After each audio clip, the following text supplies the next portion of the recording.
Važiavau į Druskininkus, patostogavau biškį. Tai dabar gavau krovinuką, žiūriu, kitai dienai buvo įmestas. Bet tik tai pavojingas krovinys.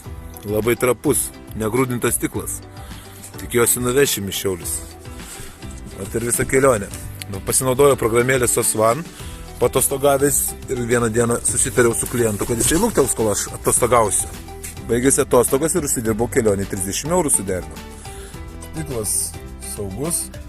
Vat paėmėm pakeliui dar vieną krovinį, 2 metrus plytelę. Virtuvinė bus didžiausia, kabinsis ant sienos. Į Palangą reikia vežti, pakeliui pasiėmėm Kaune, pasitikrinom stiklas sveikas ir vežam toliau viską. Tikslas bus Palanga, biudžetas bus 50 eurų.